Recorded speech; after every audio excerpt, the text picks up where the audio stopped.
क्या हुआ जब अयोध्या राम मंदिर में अचानक से प्रकट हो गए साक्षात अश्वत्थामा, जिनका संबंध महाभारत से बताया जाता है?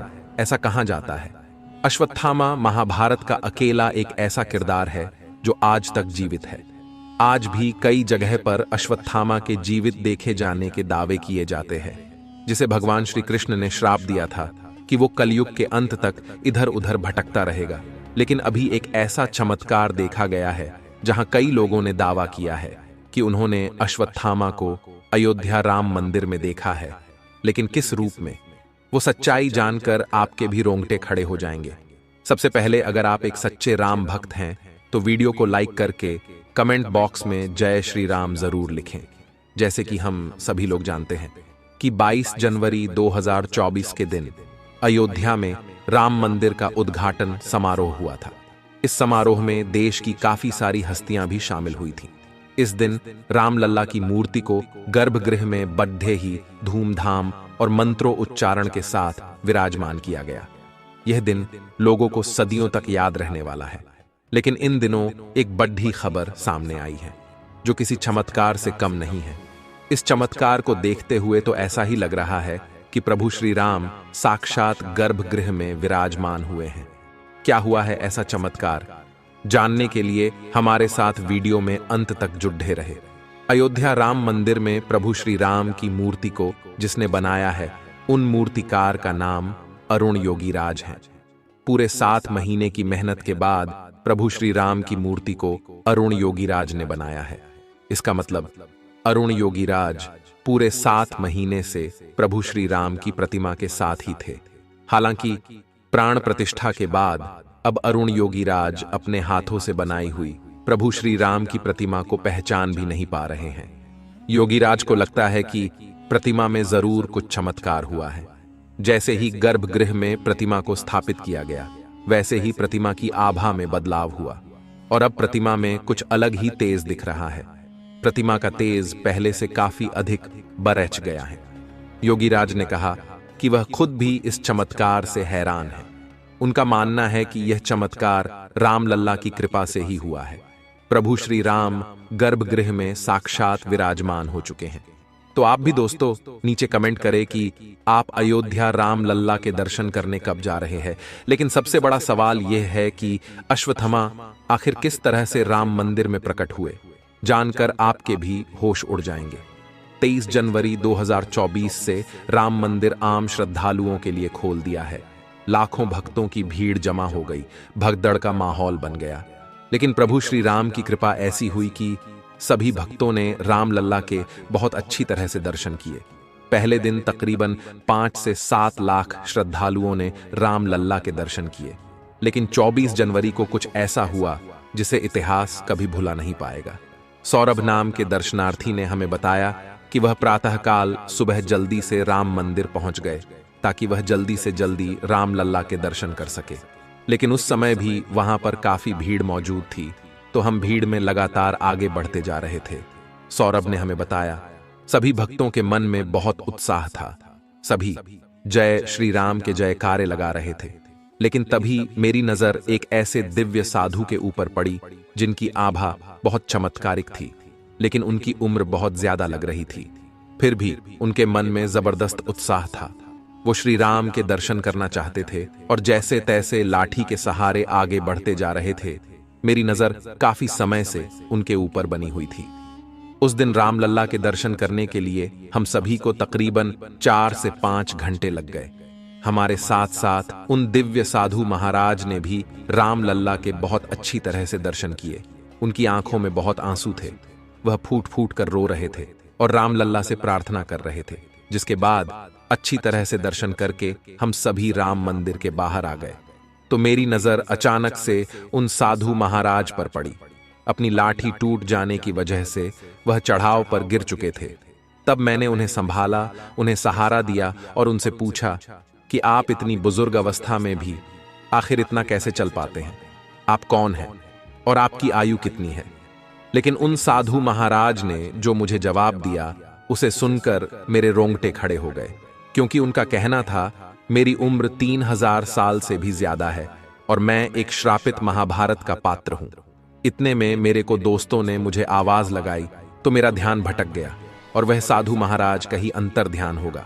मैंने आसपास उन्हें बहुत ढूंढा लेकिन वह मुझे कहीं दिखाई नहीं दिए।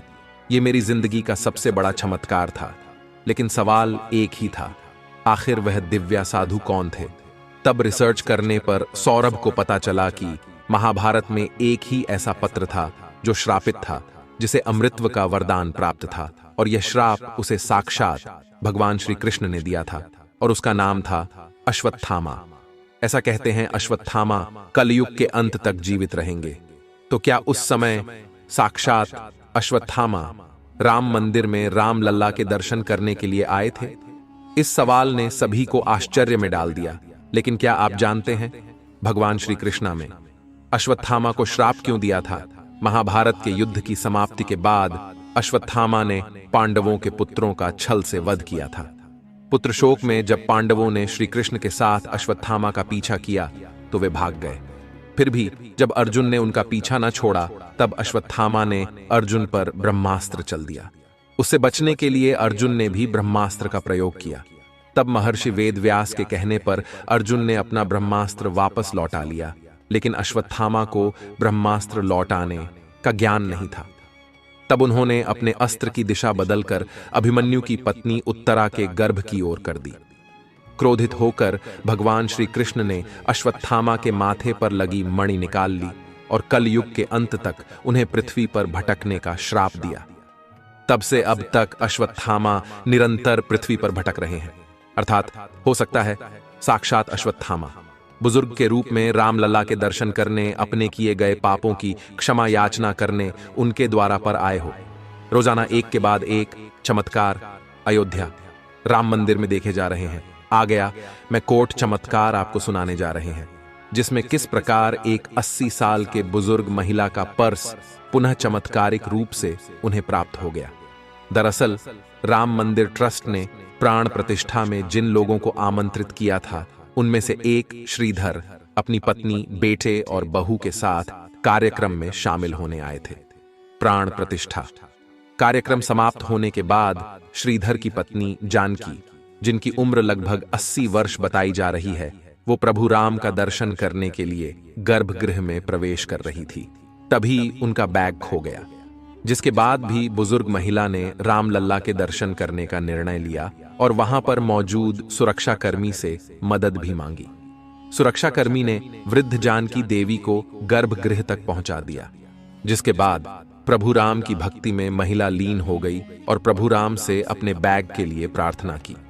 राम मंदिर ट्रस्ट के मुताबिक महिला के बैग में 550 रुपए और आधार कार्ड के साथ अन्य सामान थे, लेकिन महिला ने पैसे की फिक्र ना करते हुए पहले राम लल्ला के दर्शन करने का फैसला किया।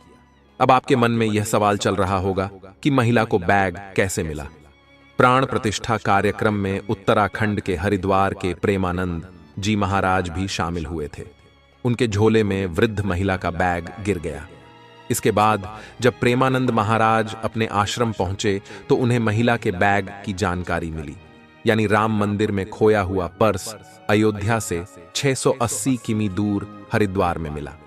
इस घटना के बाद लोगों में चर्चा शुरू हो गई है कि राम मंदिर की स्थापना के बाद राम राज्य भी वापस आ रहा है।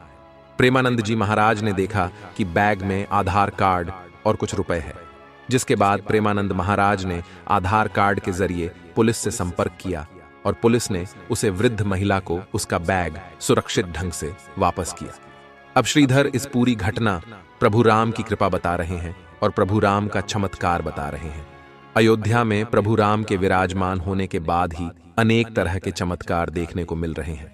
22 जनवरी यानी प्राण प्रतिष्ठा के दिन एक बंदर शाम के लगभग 5:50 बजे दक्षिणी द्वार से गूढ़ मंडप से होते हुए गर्भगृह में प्रवेश करके उत्सव मूर्ति के पास तक पहुंचा। राम मंदिर ट्रस्ट और भक्तों का मानना है कि प्रभु राम का दर्शन करने के लिए स्वयं पवन पुत्र हनुमान आए थे। राम मंदिर ट्रस्ट ने प्रेस विज्ञप्ति जारी कर इस अद्भुत चमत्कार की पुष्टि भी की है। ऐसा लगता है मानो कई सारी दिव्य शक्तियां अयोध्या में निवास कर रही हों, क्योंकि एक के बाद एक इतने सारे चमत्कार सामान्य नहीं हो सकते। आज हमारा सौभाग्य है कि हम राम मंदिर को बनता हुआ अपनी आंखों से देख पाए हैं, प्राण प्रतिष्ठा का समारोह अपनी आंखों से देख पाए हैं। लेकिन इस राम मंदिर के बनने के पीछे कई कट्टर हिंदुओं, साधु संतों का बलिदान छुपा हुआ है, जिन्हें हम कभी भुला नहीं सकते। आप भी नीचे कमेंट बॉक्स में उन्हें श्रद्धांजलि जरूर दीजिएगा। वीडियो पसंद आई हो तो लाइक करें। साथ ही रोजाना ऐसी सब कुछ चमत्कारी घटनाएं देखने के लिए हमारे चैनल को सब्सक्राइब करके बेल आइकन को प्रेस करें। अभी के लिए आप सभी को हर हर महादेव।